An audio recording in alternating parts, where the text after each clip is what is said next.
All right. So you can see here that we have our La Semana for week 7. All right. So we are in week 7, which is really week 15 out of 16. So this week we're going to cover 8.3 and 8.4 today, and 8.6 and 8.7 on Wednesday. All right. Quiz 12 is due on Wednesday. Quiz 13 is due on Friday. And then your math and writing assignment number 7 is due by Sunday at midnight. Okay, the exception to that is if you choose to do the polar art project, which actually counts as 2 math and writing assignments, you don't need to submit anything next week. You will just submit your final project next week for math and writing assignment number 8, and that will count for 2 assignments, okay? Exam 3. So exam 3 has been graded and put into Canvas. You should have received an email with your graded exam back. If you did not, the only hiccup was for some reason Hotmail was not accepting emails from San Diego Community College District when I was sending them out. So if you have a Hotmail, I think I just uploaded it to your Canvas because it wasn't allowing me to send exams that way. Okay. So a look ahead, this is week 8 is coming up next week. We're going to finish 8.7. If we have time, we're going to cover 8.5. If we don't get to it, it's not the end of the world, okay? We'll have a quiz 14, we have exam 4, we have math and writing assignment 8, and then our final exam, all right? I do want to do a quick poll about the final exam right now. So you know that it's optional. If you feel good about where your grade is right now, you do not need to take the final exam. And so originally I had the final scheduled for, I think, Friday, December 11th. That would mean that you would have exam 4 on the 9th and then the final exam 2 days later, okay? The nice thing about that, you're done before the weekend ends, right? Or before the weekend starts, rather. So you've got everything off your plate. That's it. That's option number 1. Option number 2 is that the final exam is Monday, December 14th. Okay, so that would, the bonus for that option is that you have the weekend to decompress a little bit, but also study and feel like you're in a place where you can actually be productive with your studying, okay? So if you have, let's see, how can we do this? I think we can like put up hands or something.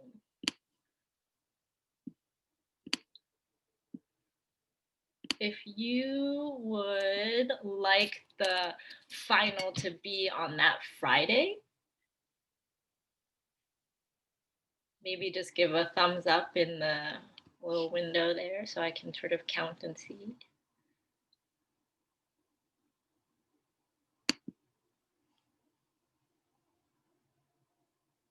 Okay.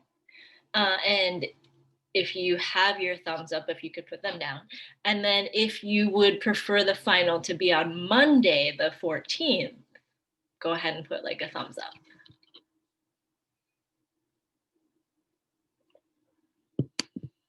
Okay. So it looks like that Monday is what more folks prefer, okay? So I think if you go to, yeah, how do you do it?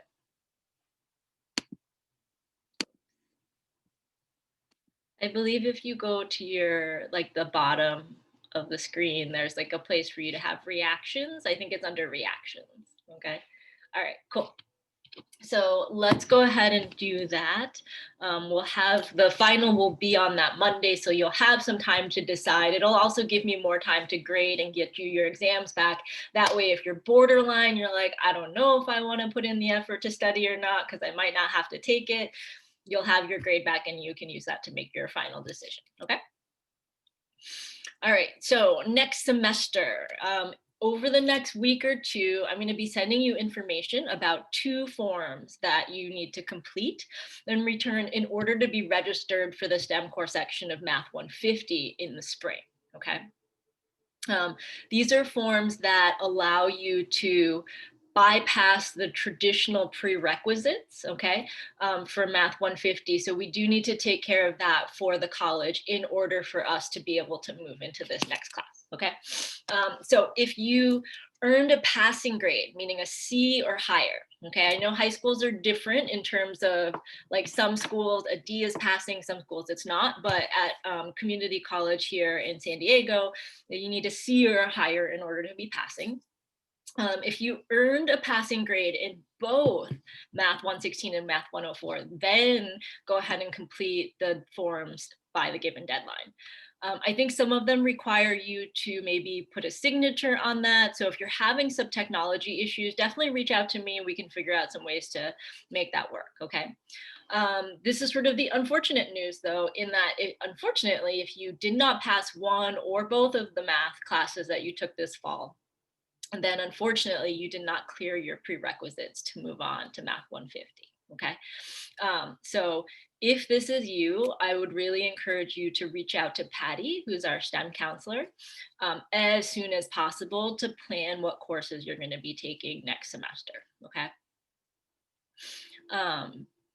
All right, last but not least, support. Don't forget that you have a bunch of that support. So I know that you folks are pretty active on Discord. Val has her normal tutoring sessions this week, Tuesday and Wednesday, but she's also in the STEM Center from 4 to 7 today. So if you're like, Tuesday, Wednesday don't work for me, or I just wanna, spend a little bit more time with the math, she is there from 4 to 7. You can still pop in and she'd be happy to work with you, okay? All right, so those are the announcements. Let me go back and check in the chat to make sure that I've gotten everyone's questions here.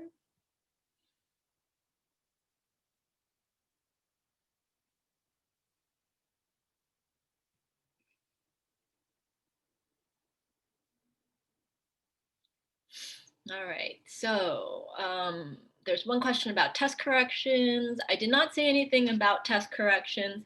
I do feel like test corrections might be valuable for exam 4. Okay, so I'll go ahead and put together the document for that by this evening. You can submit test corrections for that, let's say by the end of the week, okay?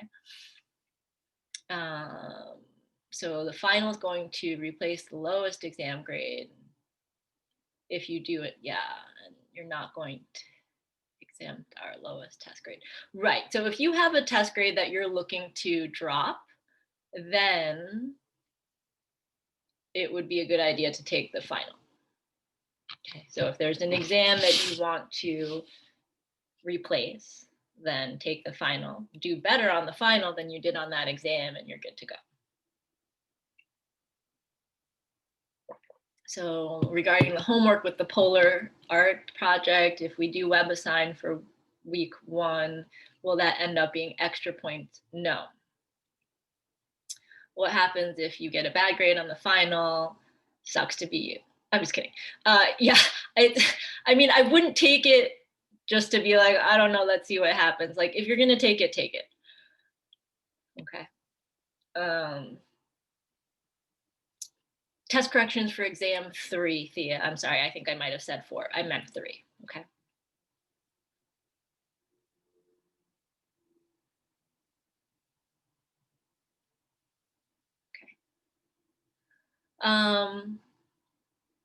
Yeah, test corrections only if you earned under an 80. Yeah.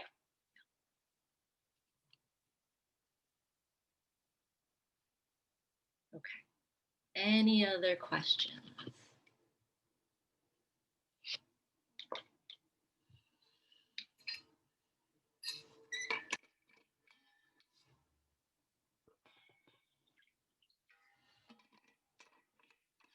Okay. Well, if there are no other questions with that, the last thing I want to point out to you is 2 tools that I've added into Canvas to help you with the law of signs, the ambiguous case. So I feel like that's one of the most challenging things for students to sort of wrap their minds around. So if you go to the home page, and I know I'm not in student view right now, but it should look fairly similar to what you have. If you go down to Unit 4, okay, I've added 2 links here under law of sines. So law of sines, applet number 1, and law of sines, applet number 2. So an applet is just something that you can sort of interact with and move around. And so each of those should take you to these links. Okay, so there's one that's on Desmos, looks something like this. You can kind of plug in the numbers and it'll tell you sort of how many triangles you have. Okay, so this is a good way to check your answers in terms of your work.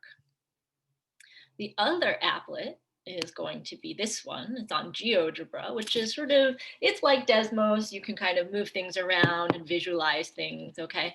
And so the thing with this is you can very clearly see sort of how many triangles are possible, okay? So if I were to make this green line a little bit longer like that, you can sort of click and drag. So as soon as you've made a triangle, the inside fills out to be yellow.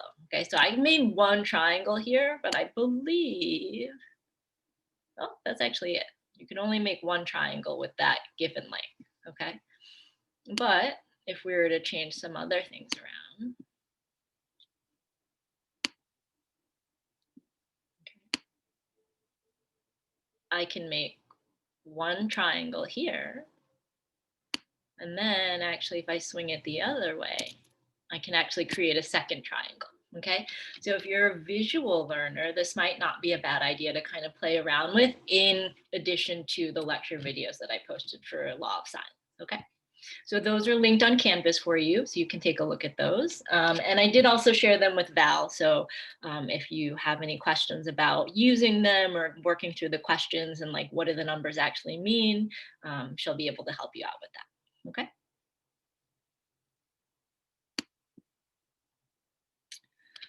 All right, so are there any questions before we get started today?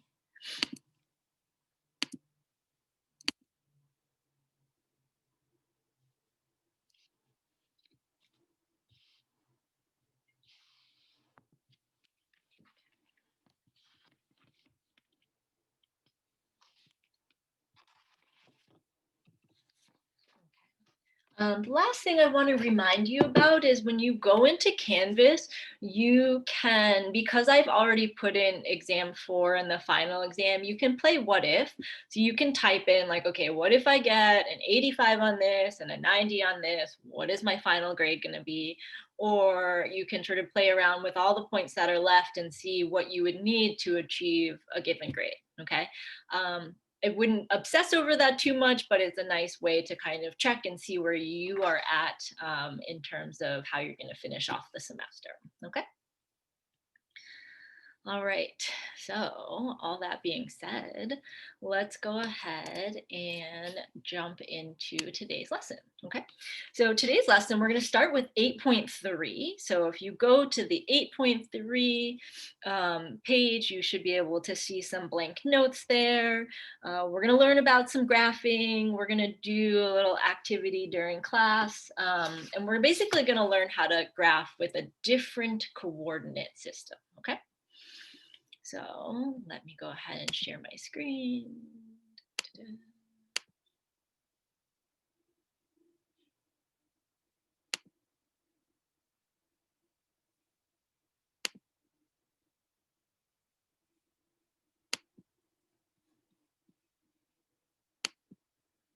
Nope. Technical difficulties. Let's try this again.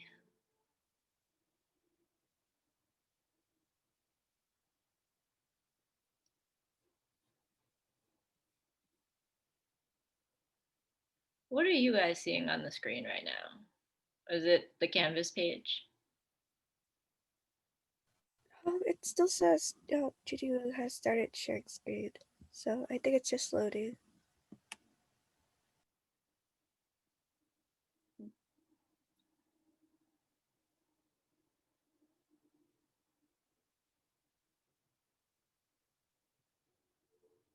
Okay.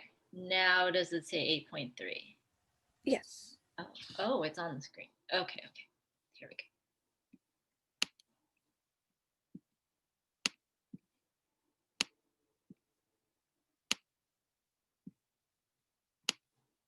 Sorry, apparently not teaching for a week means that your computer settings get all screwy. Okay.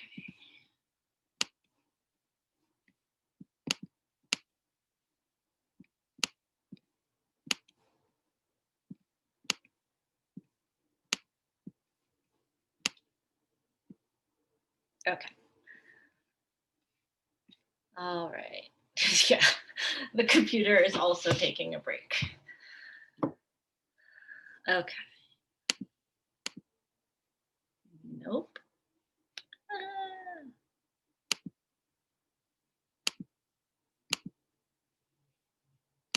All right. Now we see the notes, yeah?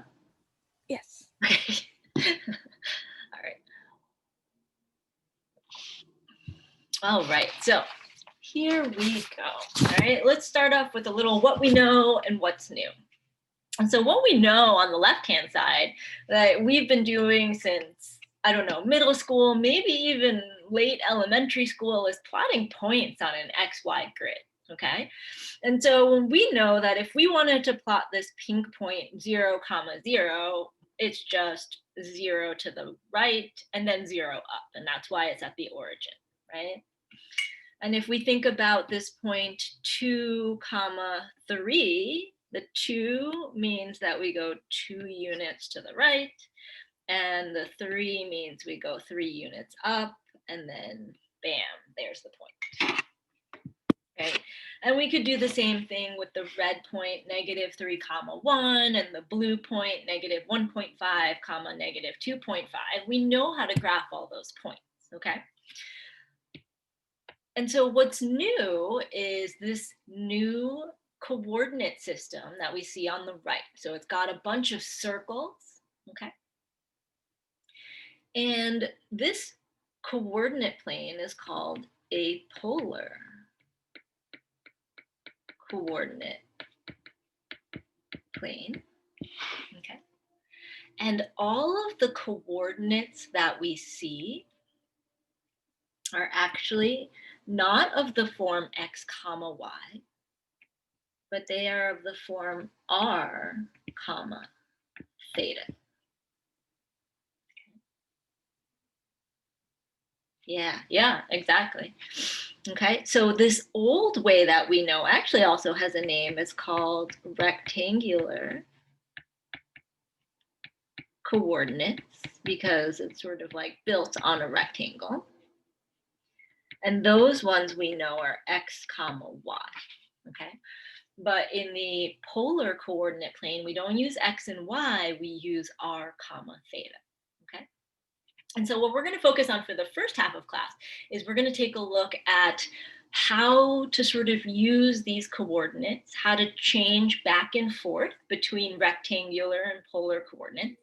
And then in the second half of class, we're going to focus on some really cool shapes that if you've already taken a look at the Polar Art Project, you've seen a little bit of, but some really cool shapes that are better to define using polar coordinates because it'll make all of our calculations a lot easier, okay? So even though we've got this weird looking circle thing now, what it does is it allows us to access a lot of other kinds of math that are actually harder if we have them on the rectangular plane, okay?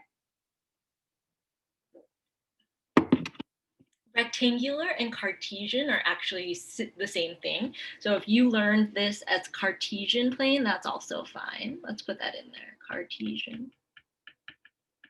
Okay, so a Cartesian plane and a rectangular plane are the same thing. And then the polar plane is the one with the circles. Yeah. Okay, so let's take a look at how we can graph on, on a polar coordinate, okay? So let's go ahead and start with example 1. And so if I say, let's graph this point, all right?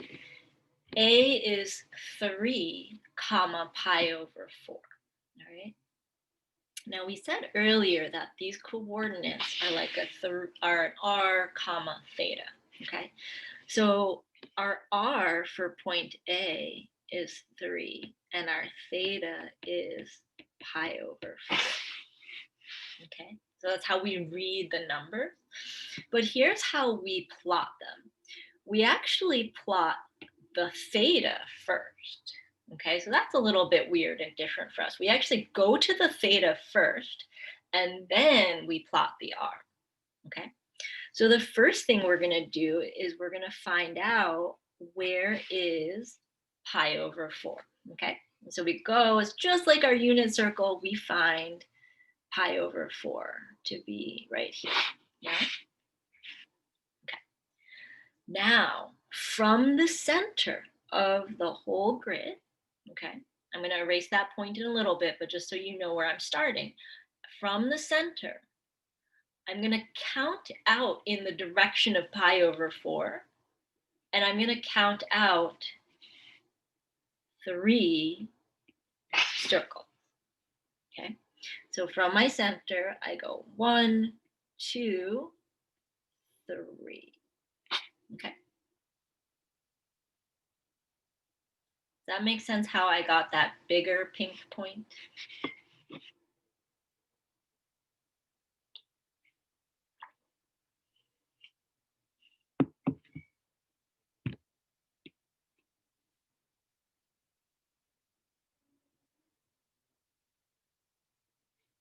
I'm going to erase the other points because those ones are not part of the graph, but I wanted to kind of show you how I got to that point, okay?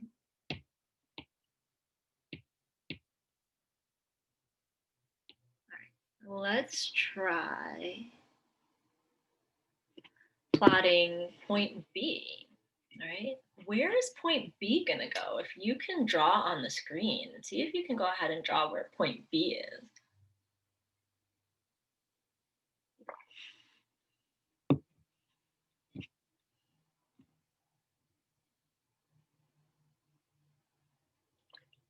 Or if you can't, maybe just describe where you think I should put point B. Nope. I see Thea. Yeah, exactly. Perfect, folks.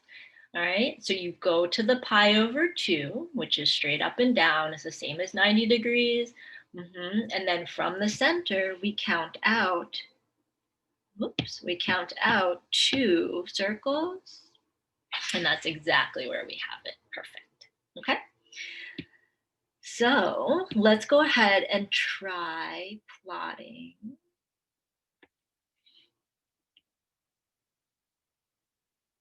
point C. All right, I'll give you a moment to kind of think about it, but where, oh no, if I move that, it's gonna move your dots. Ah. Okay, where do we think point C is gonna be?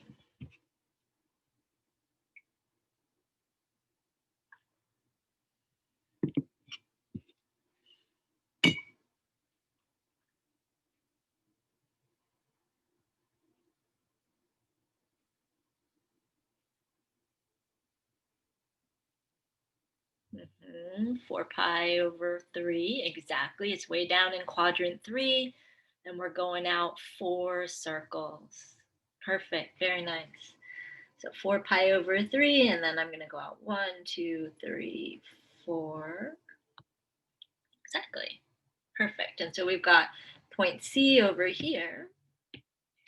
We've got point B over here. And we have point A over here.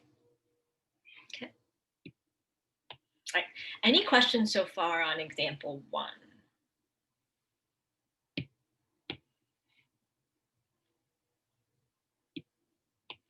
Okay. Well, let's layer on some things now. All right.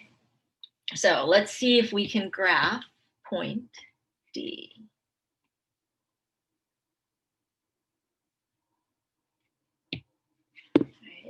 So take a moment, see if you can plot point D or point E or point F, any of those points.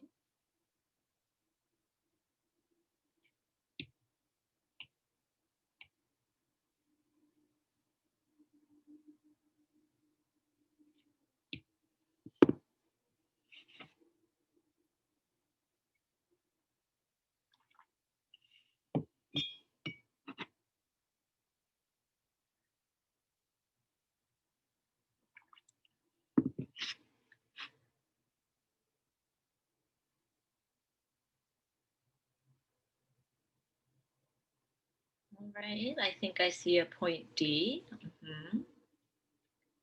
Okay, so point D, I think I see a point E as well. Anybody want to take a guess on where point F is?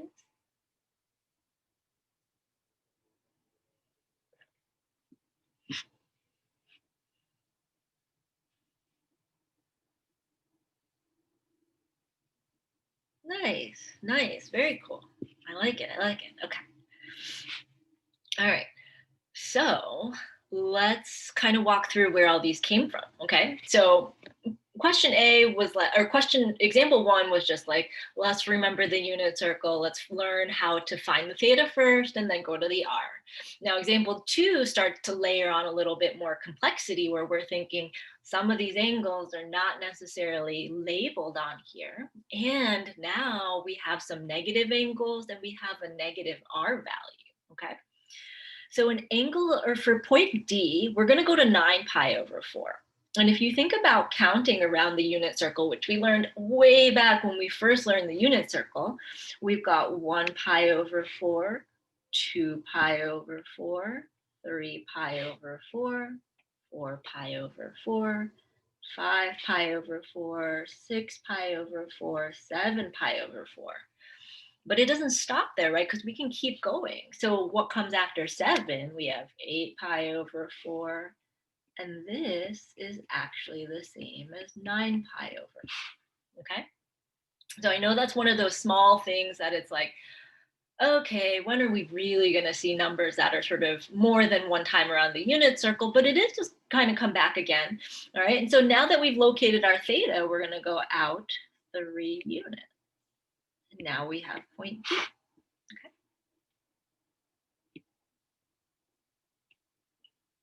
Now, I want to pause for a moment.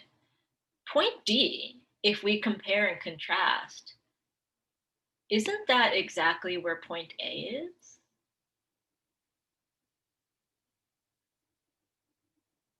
Right? We're along the angle pi over 4 and we counted out 3 units. Okay. So one of the things I want us to know is that there is actually more than one way to name a point on a polar graph. Okay, so that's kind of new for us because before, when we were with Cartesian planes or rectangular planes, it was just x, y, that was it, which was very handy, but also in some ways a little boring because there's just one name for it, right? But what we can do with polar graphs is there's actually more than one way to define a point. And so A and D are actually the same point. The same point. Okay.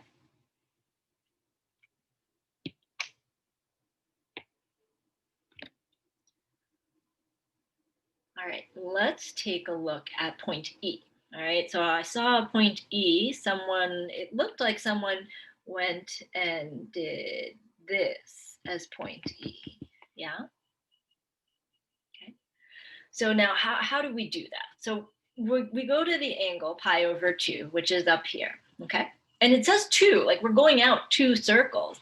But instead of going from the center and going up 2 circles, because that 2 is negative, we're going to go down 2 circles. That's why E is sort of below that horizontal axis. Okay.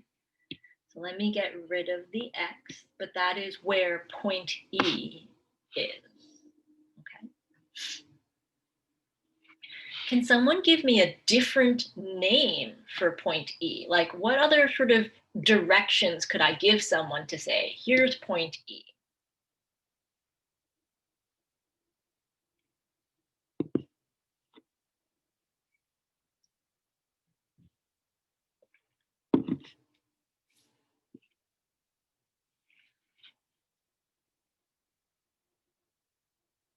Okay, so maybe another name for this one could be 2, comma, I think we mean 3 pi over 2. Yeah, so we could go to 3 pi over 2, which is directly down, and just count out 2 units, okay? So that one in the the purple is another name for E, all right, for point E. So we could have another name for it, but we would still be at the same location, okay? All right, last but not least, we have point F. So F equals 4 comma negative 2 pi over 3. And I believe I saw Eric put this on here, which he put his point at 230, like here, right? And I would say that's correct. How did he get to this point?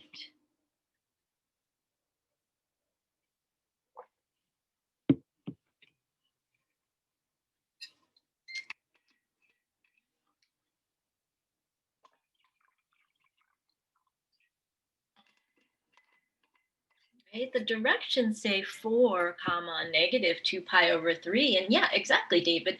We're going to count 2 pi over 3 in the other direction, right? And then we're going to go out 4 circles in that direction, okay?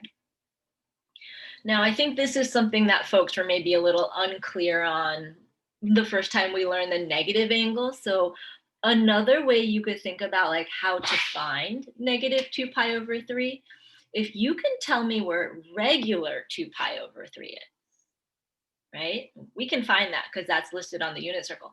And then we reflect it. Well, that's going to be reflected down here. Okay. So if you're not confident in counting that much in a given direction, you can also find the number and then reflect it to find that negative 2 pi over 3. Okay. What would be another name for point F?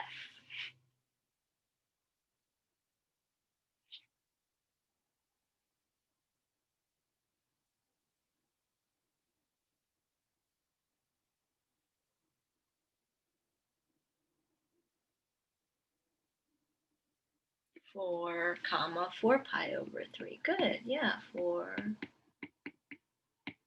pi over 3. That could be another name for it. Yeah. All right, let's try one more. What is another name we could call point F?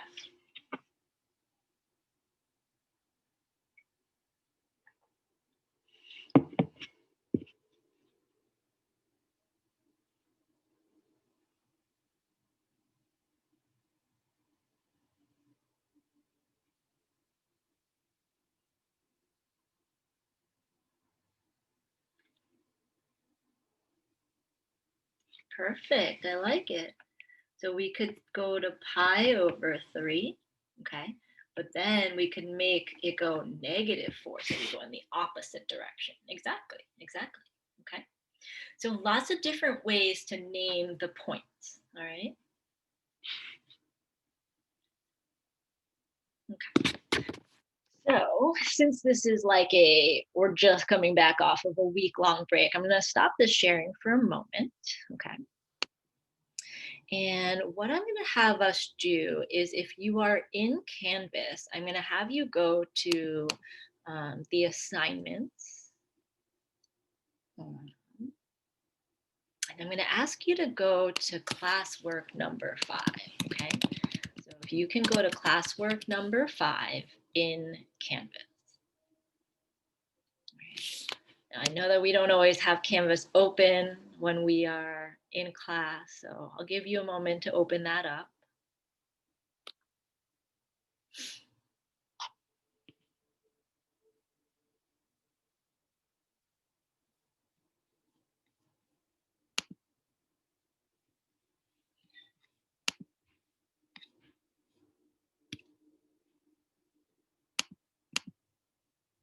Okay. Is there anyone who needs a little bit more time to find this?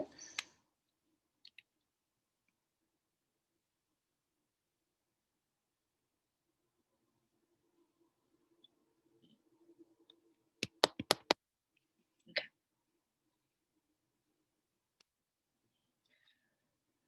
So, okay, I see a bunch of us on there, which is good. Okay, so we're going to take a moment, okay? We're going to take a little bit of time in in some breakout rooms to kind of work on this. I am going to ask that each person submit their own copy. Okay, so please make sure you have one open, even though you'll be working with some other folks. Okay.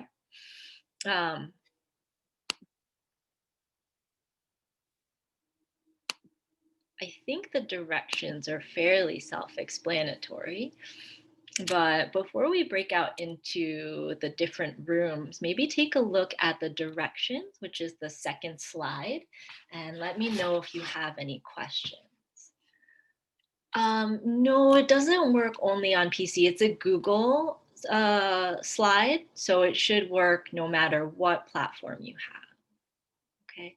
I would not go into present though. You just kind of want to use it as like, as the slides. Okay.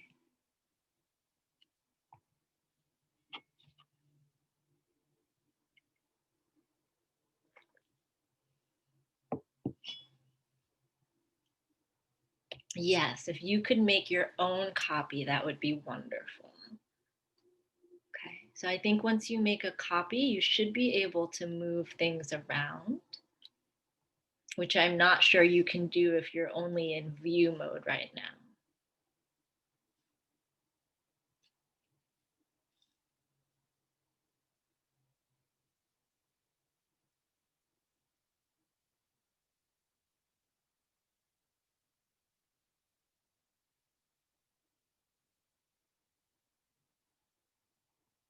Okay, thanks, Gloria.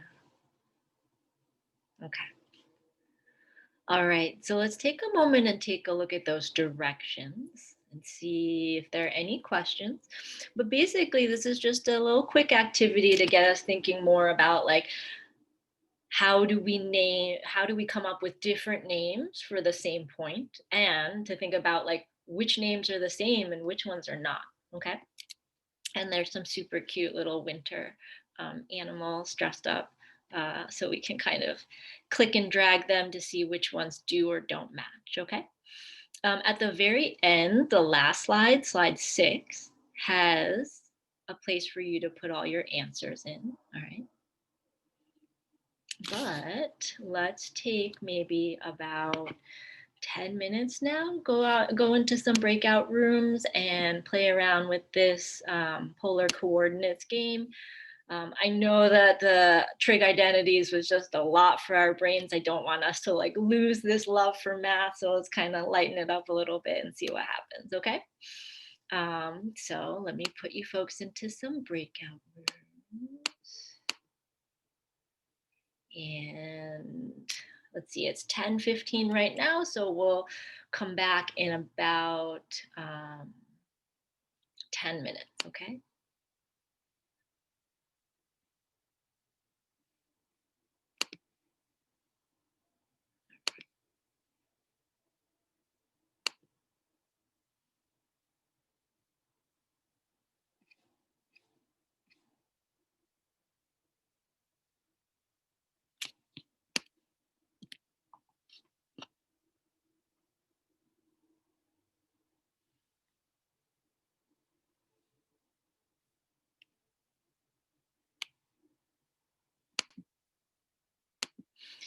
And so when we're thinking about the conversions here, do we want to use the yellow equations or the pink equations?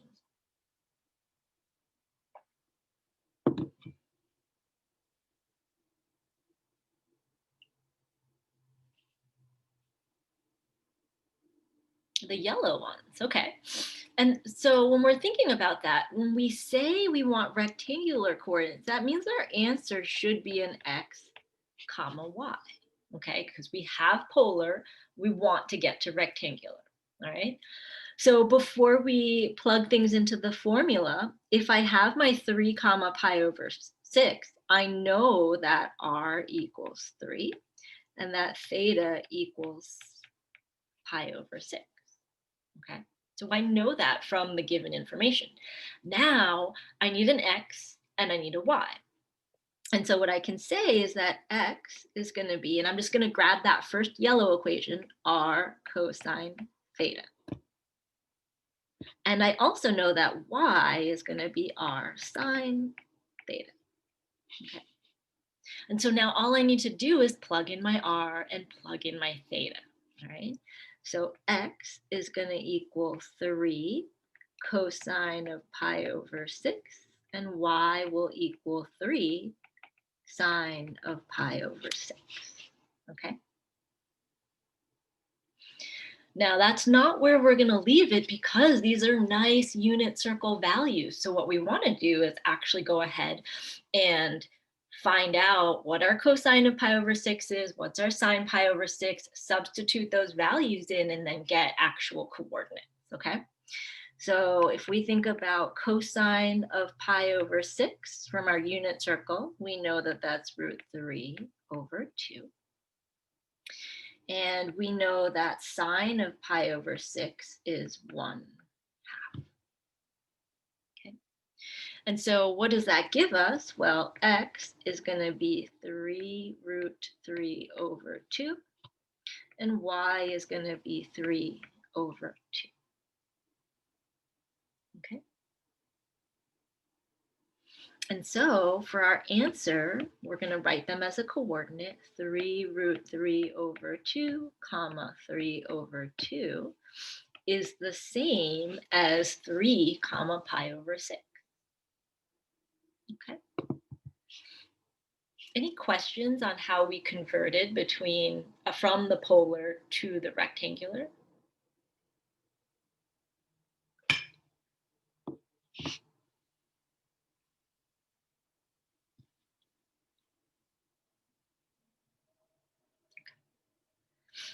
So let's try going in the other direction then, okay? So example 4 says, hey, here's a rectangular point, and I want you to convert it into polar point, okay? And so let's do that first, but after we find the polar points, then we'll come back and sort of practice that idea of like, what are some other names that we could give this polar point, okay? So again, if it's helpful, you can start with a quick sketch and say, where is my point? So -1 comma root 3 over 2 is going to give me somewhere in quadrant 2. Okay, so I know this is in quadrant 2. And so at the end of the day, I want an r and I want a theta. Okay, so I know that x equals -1, that y equals root 3. And I'm going to go up here and I'm going to grab that pink equation to help me figure out my r and my theta. Okay? So let's write those down. R squared equals x squared plus y squared. And tangent theta equals y over x.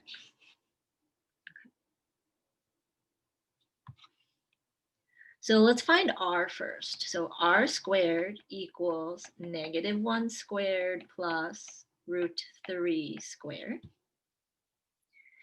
And that means r squared equals a 1 plus a 3, or r squared equals 4. Okay.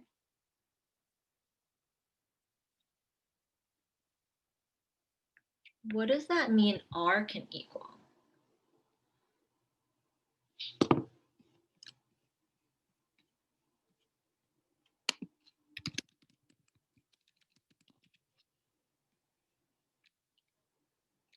Good. R could be 2, or it could be -2, right? So we want to kind of consider both options.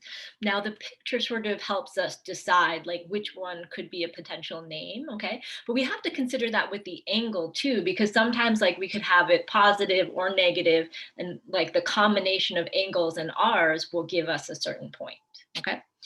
So let's figure out what our angle is. So tangent theta equals y, which is root 3, over x, which is -1. Okay, now this is something we've seen a lot from our unit circle. And so when we think about which angle has a tangent of -root 3, we should get 2 pi over 3. Okay. We're just thinking like which y divided by x is going to reduce to give me negative root 3. And so we get 2 pi over 3. So if I think about one way to name this point, I could call it, I could go to 2 pi over 3. That's in quadrant 2. And then I want to count out 2 circles in that direction. Okay, so 2 comma 2 pi over 3 is one name for that point.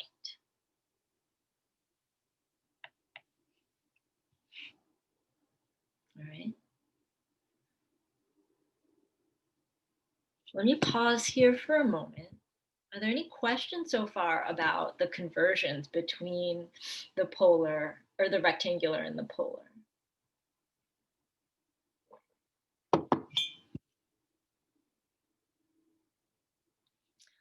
That's where drawing that picture comes in. Negative 1 comma root 3 is in quadrant 2.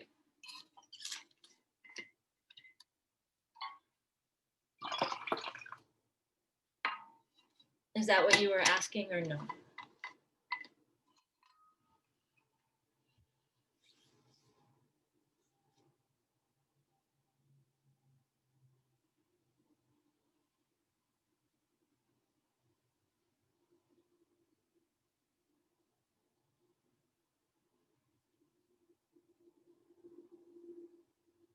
Okay. Okay. So we're saying negative 1 comma 3 is in a is like in the rectangular coordinates. So now we're saying, how do we name that same point in the polar coordinates, right? So that point should have the same location. If your original point is in quadrant 2, then our renamed one should be in quadrant 2. Okay. What are 2 other names that we could give for this particular point? 2 comma 2 pi over 3.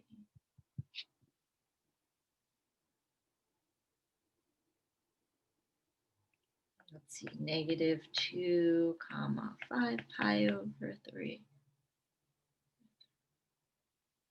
Yeah, I think for 5 pi over 3. Negative 2, yeah, I buy that one. And then 2 comma, go the other way around the unit circle. Yeah, perfect. Okay. Now, for better or for worse, there are an infinite number of ways to name that polar coordinate, okay? And so in this case, I've only asked for 2, but you could list so many others and there would be an infinite number of ones that are equivalent, okay? So in this case, you just need to list out 2 because the directions say find 2 other pairs. All right. So let's just sort of zoom back out for a moment. We've taken a look at these new formulas and thought about how we go from polar to rectangular and how we kind of go backwards from rectangular to polar, okay?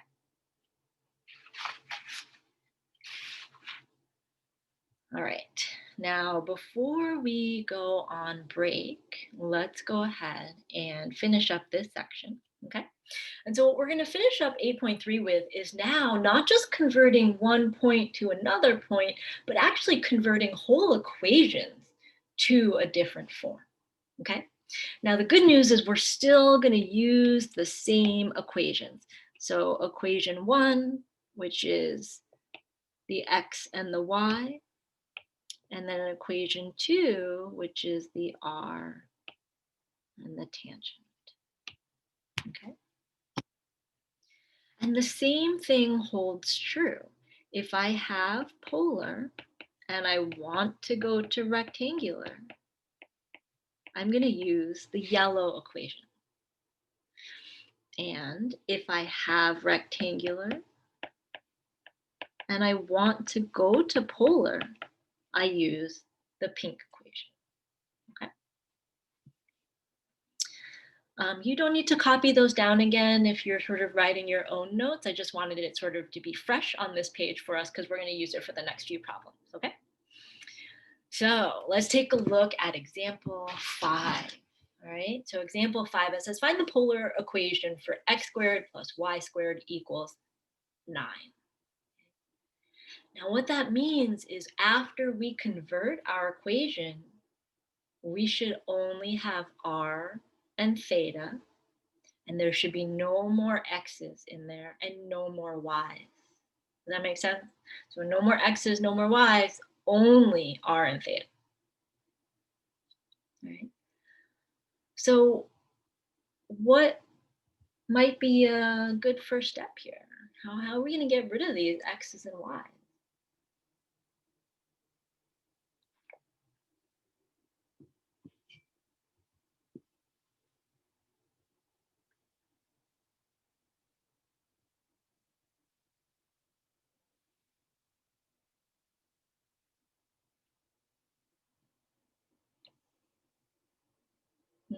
Yeah, exactly.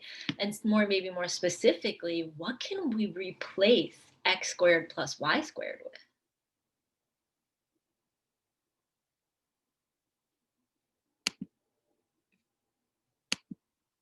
Yeah, we can replace it with r squared, right?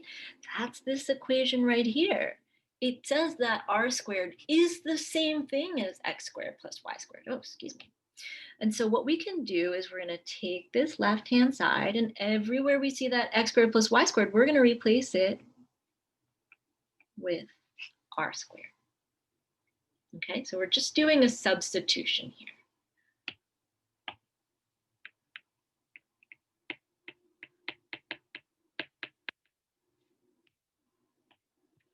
All right.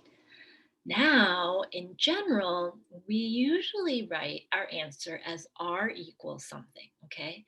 So yeah, exactly. We can say that r equals positive 3. That's one possible answer, or r equals negative 3, okay?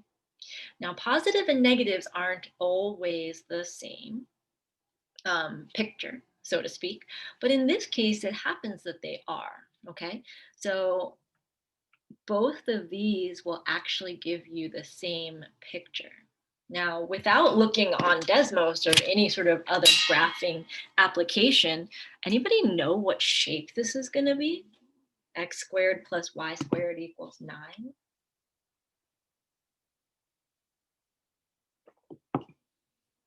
It is going to be a circle. What's the radius of that circle? 3. Okay, so this was an equation that we learned. In our conic sections, we knew this was a circle, and we knew this was a radius of 3. But in the rectangular plane, we had to write it as x squared plus y squared equals 9. Okay?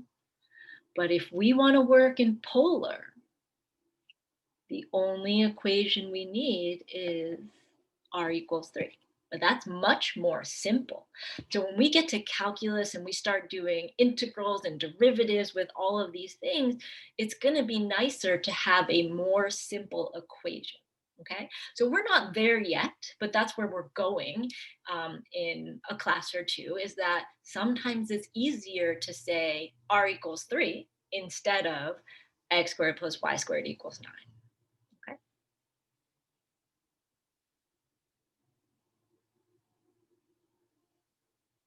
All right. Let's try example number 6, okay? So let me sort of zoom back in so you can see that second equation there, but what could be some good substitutions that we make for example number 6 to figure out what shape or what the new equation is in polar?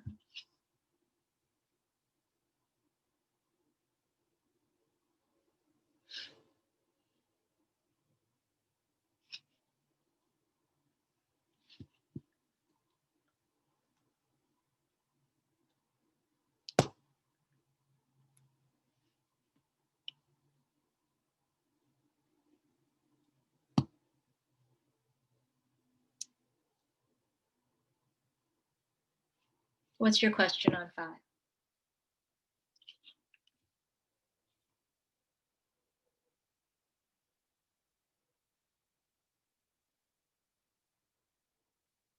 Yeah, we converted it. There's no theta.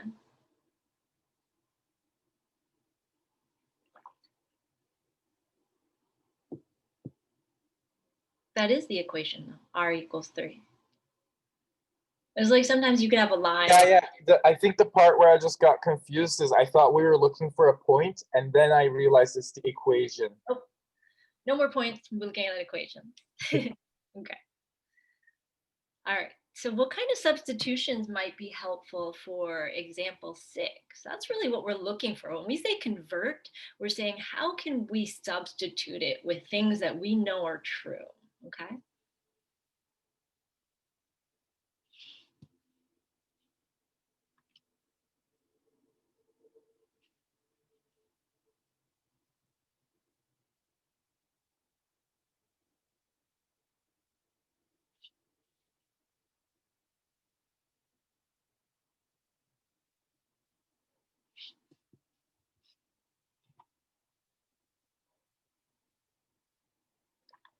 Okay.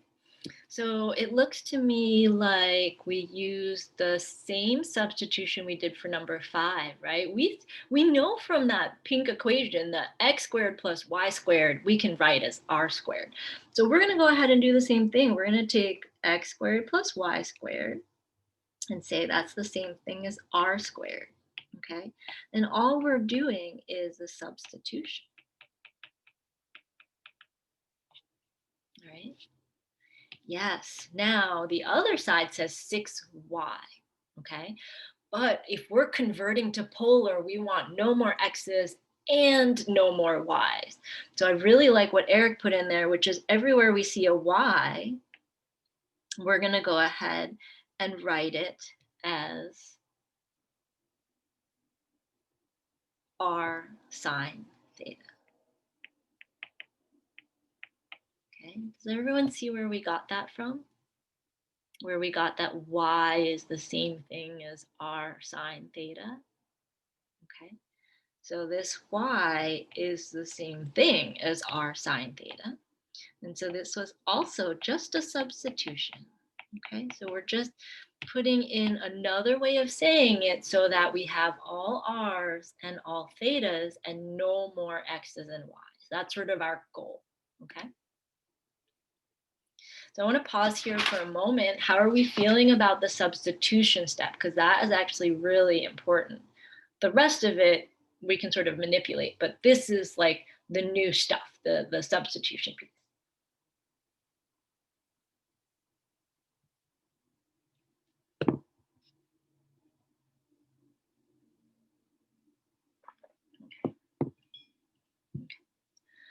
All right. So now when we're thinking about how we should solve for our equation, okay? So so the rule for polar is just substitute and solve. Exactly. I love the way you summarize that, Richard. We are just substituting and solving. We're getting rid of the x's and the y's, okay? And when we go back in the other direction, we're going to substitute and solve so that there's no more r's and thetas. All right, so what we're going to do now is think about how do we get an equation, because generally our equation is like r equals something, okay?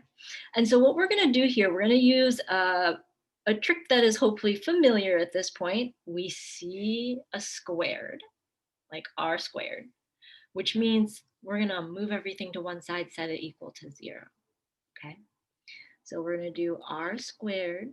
I'm going to subtract the 6r sine theta. And once I've subtracted that away, I get 0. Okay. So we saw that in terms of quadratic work. We saw that when we were working with trig and quadratics. Okay, so that trick is sort of still here with the polar. And now what we're going to do is we could notice that both terms have an r, so I can actually factor out an r, then parentheses, r minus 6 sine theta equals 0. Okay. Now, anytime we have something, something, something equals 0, we can set each piece equal to 0 and kind of see what we get. And so that's going to give us r equals 0 and r minus 6 sine theta equals 0.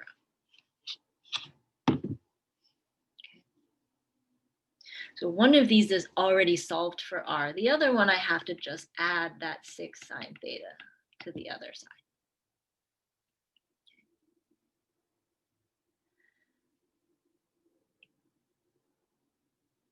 What is r equals 0 going to look like?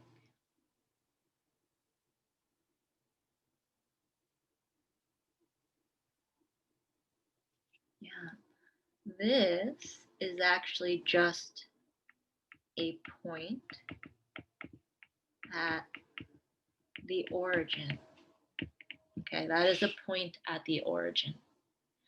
So this one actually does not give us the equation. Okay. But the other one, r equals 6 sine theta,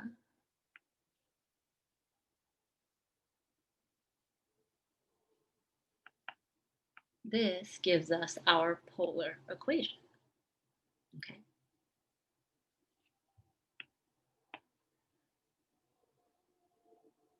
So kind of like we had extraneous solutions before, we actually have the same thing here, where sometimes we have two potential answers, but one of them doesn't actually make sense.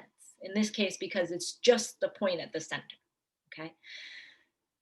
The one in the green, if we graph that in the second half of class, we're gonna start to talk about like, how do we know what these graphs look like, all right? R equals 6 sine theta is actually going to give us the same shape as x squared plus y squared equals 6y. Okay. So let me kind of pause here for a moment. We've taken a look at two sort of similar problems with substitution here. And again, Richard summarized it really well, that we're just sort of substituting and solving, and we're getting rid of all the x's and y's. Okay. So we've got one more question here where we're looking for the polar equation. Okay, so y equals 3x plus 2. So if we kind of use this thinking that we're just going to substitute and solve, let's see what we can substitute. Okay. So for y equals 3x plus 2, what can we put in for y?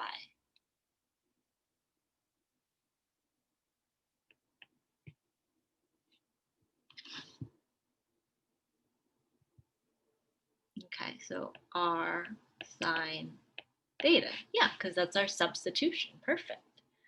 Okay, I'm going to keep the 3, but what can we put in place of x? Good, r cosine theta. And then we still have our plus 2, right? So all we're doing is substituting that our y became r sine theta and our x became r cosine theta, okay? So you've done the hard work. You've made the substitution. Now our job is to see if we can get an answer that is r equals something, okay? So in order to do that, let's collect all the terms that have an r on one side, right? So this yellow term and the green term both have r's. So I'm going to move them so that the green one is on the same side as the yellow one. As soon as they're on the same side, what is that greatest common factor on the left-hand side? Like, what can I factor out? I can factor out that r, exactly. So r parentheses sine theta minus 3 cosine theta equals 2. And what's my last step to get r by itself?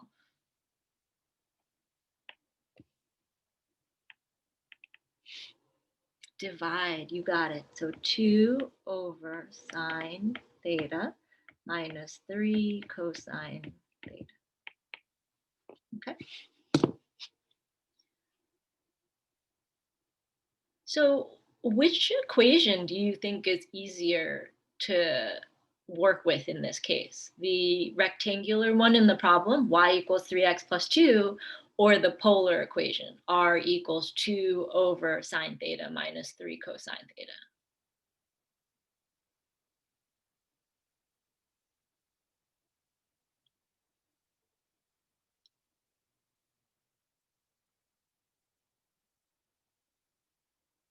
Right, we've got these two forms here. Yeah, I think that the rectangular one is easier to work with, right? Because it's y equals 3x plus 2 is just something that we're pretty familiar with.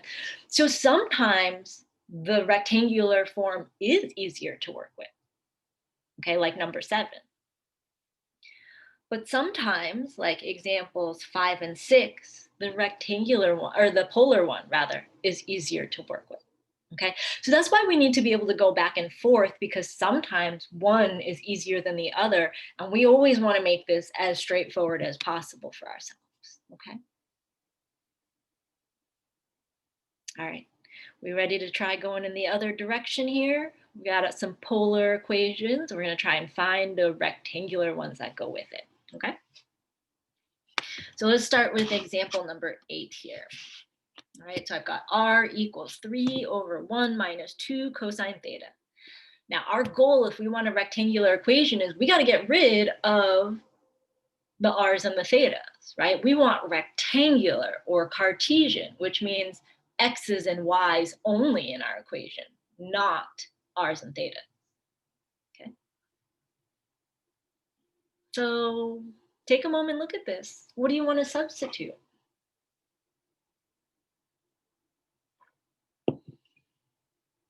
Or what are some things we can substitute?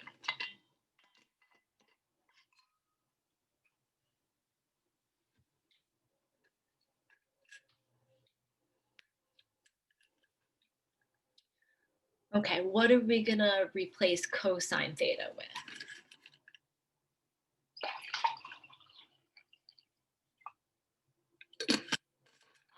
Okay, you can only replace it if it says r cosine theta. If it's just cosine theta, we can't necessarily make that same substitution. Okay, so what do we have? Y equals r sine theta and x equals r cosine theta. So we have that almost, but we don't have an r. So we can't exactly put in x, all right?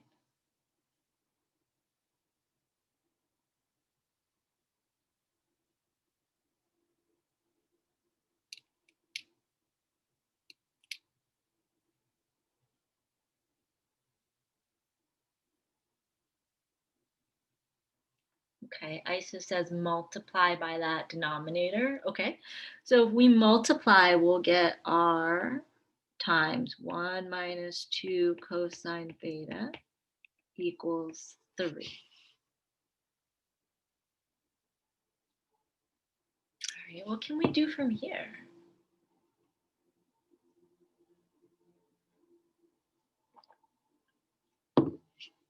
We can distribute. Okay, I like this chain of thought. R minus 2r cosine theta. Oh, we got our r cosine theta. Now that we've matched it perfectly, everywhere we see the r cosine theta, we can replace it with an x. Okay. So r minus 2x equals 3, right? Because our r cosine theta became the x. Yes, exactly. Okay. All right, we're partway there. We've gotten rid of one part of it, right? We got rid of the r cosine theta, but we still have this r hanging out on the side over here. How do we get rid of that?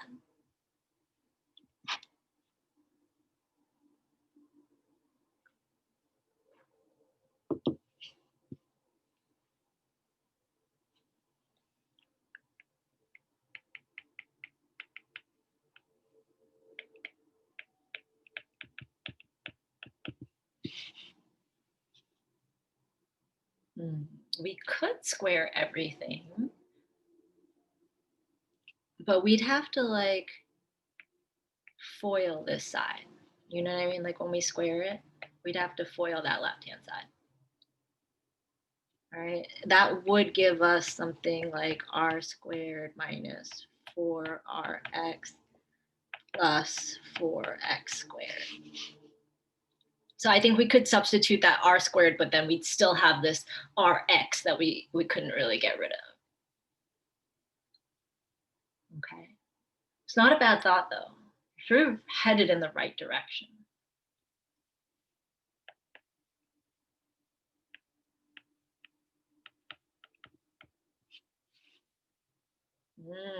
Okay. So we could sort of, instead of squaring everything to match the r squared, we could take the equation, this one, and we could say r is equal to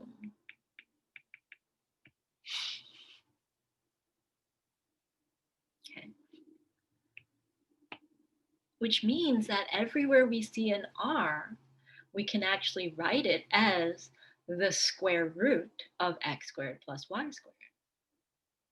Okay.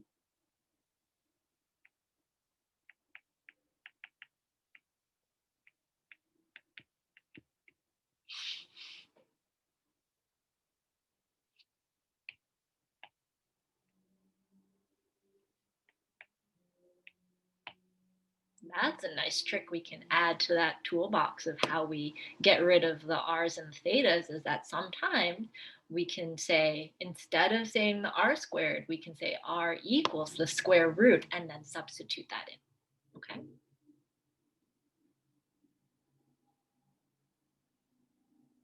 Now, I think that's a tricky step. So does anybody need that part clarified again?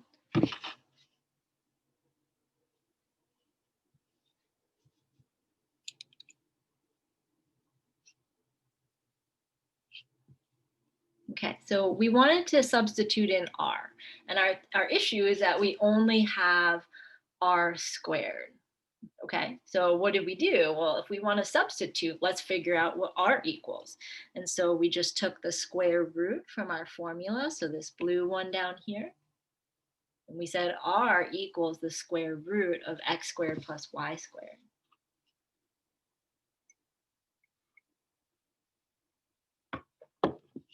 And then all we did was, everywhere we saw the r, we replaced it with x squared, square root of x squared plus y squared.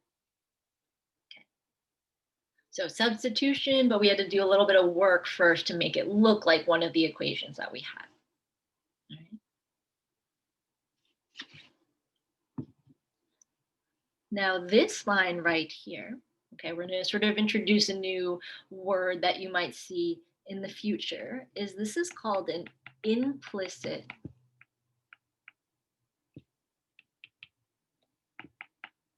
formula, okay?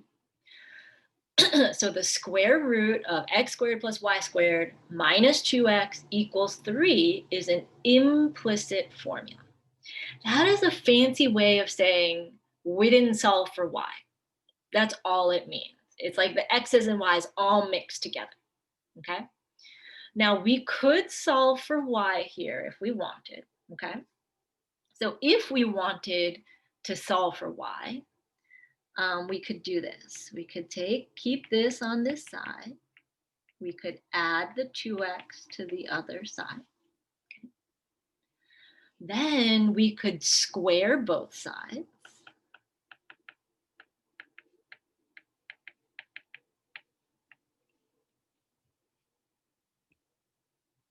Okay. Then we could say, let me subtract the x squared. And then we could say y equals the plus or minus square root of this. Okay. And this bottom line would be what we call the explicit formula, or the formula where we solved for y. Okay. Now, when we look at this, sometimes the implicit formula is good enough, okay? Especially as you get into some like higher and higher math levels, sometimes it's just so complicated, like the work is in getting to the implicit formula and we don't really need to worry about getting it into the explicit formula, okay? And if we think for a moment here, which one is easier to look at or think we might need to work with, the rectangular one, which is either this one or this one. Those are both rectangular equations, all right? Is that one easier or the polar one that we got at the beginning? R equals 3 over 1 minus 2 cosine theta.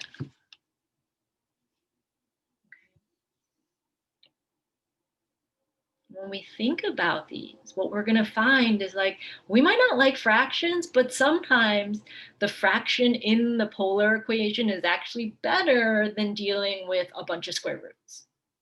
Okay.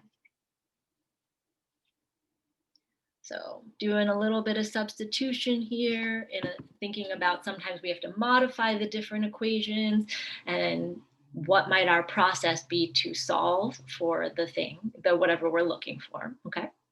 So in this example, we're able to find the explicit equation. But in example 9, we're going to find out that we might not always be able to do that, okay?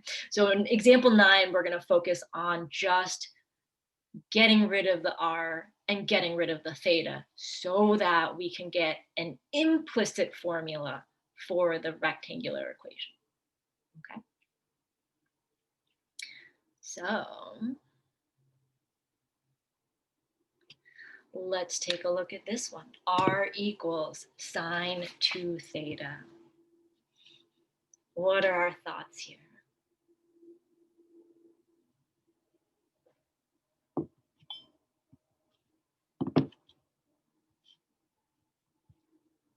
How do we get rid of the r and the theta?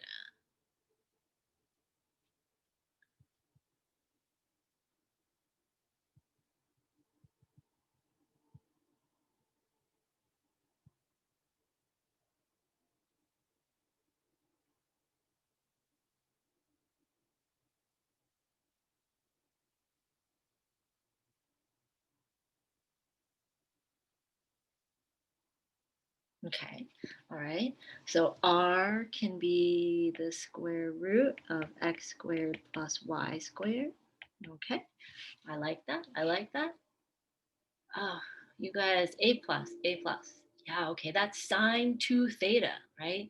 We just learned about the double angle identity. I mean, among all the other identities we learned, but the double angle one was one of them that does come up quite a bit, okay? So we can write sine 2 theta as 2 sine theta cosine theta, okay? So we did just a substitution on this side.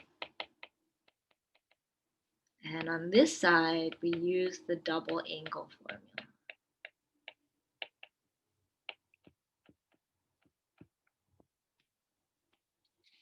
Okay.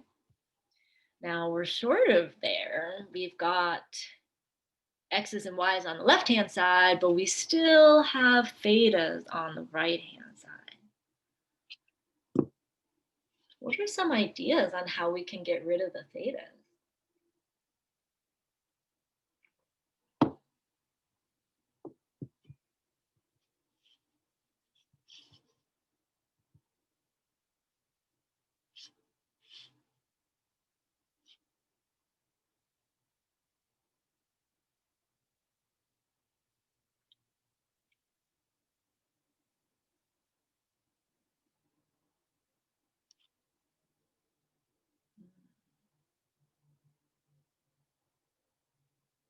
Anybody wish this was like r sine theta and r cosine theta, right? That would make our life a lot easier.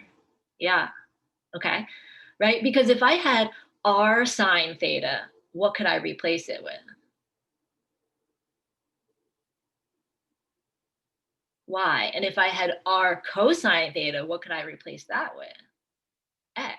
Okay. So sometimes if you want to match something, you got to make it happen. Okay. So here's what we're going to do. Once upon a time, you learned that when you have an equation, whatever you do to one side, totally fine, as long as you do that same thing to the other side, right? So here's what we're going to do. 2 r cosine,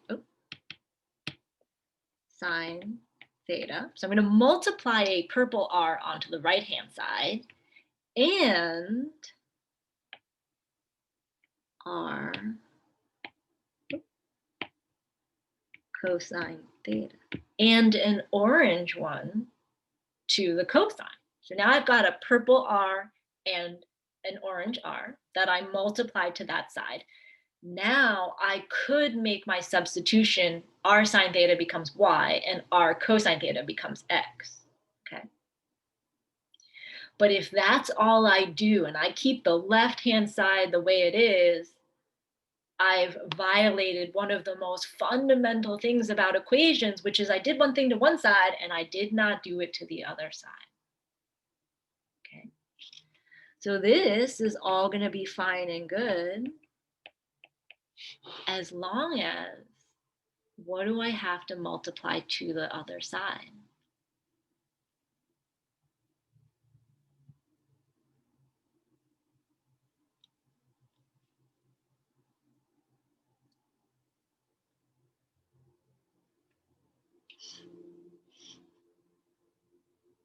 Yeah, I have to multiply by r, but if I only multiply by one of them, that's maybe the purple one or the orange one. I need a purple r and I need an orange r on that left-hand side. Okay. So we have our square root of x squared plus y squared. That was originally there, but I need to multiply by the purple r that made the r sine theta, and I need to multiply by the orange r, which made the r cosine theta.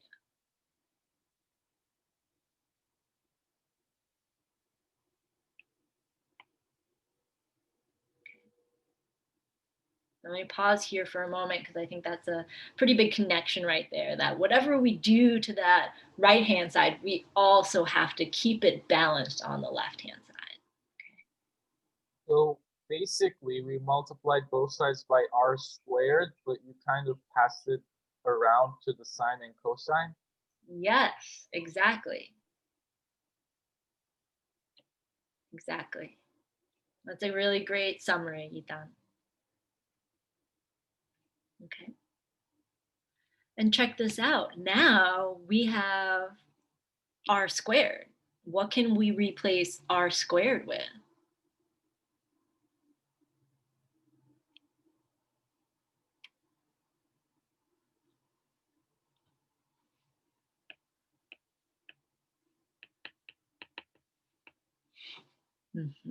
We can take that r squared and we can replace it with x squared plus y squared.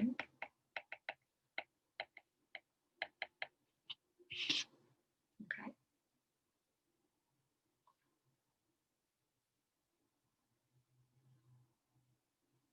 Now, this right here is considered our implicit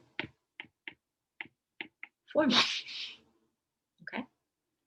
And I don't really think we need to get y by itself. In other words, I don't think we need to find an explicit formula here. Okay, we've got a y squared, we've got a regular y, we've got a y inside a square root. It's just almost not really worth that time and effort to make sure that we're getting a y equals equation. Okay, so we can call it here for our rectangular formula. All right. It's kind of messy looking. In fact, I think this is pretty messy looking. I would rather work with the polar one, r equals sine 2 theta, than this x squared plus y squared times the square root of x squared plus y squared equals 2xy, right? Even just saying it, one of them is so much longer than the other. Okay. So that takes us to the end of 8.3.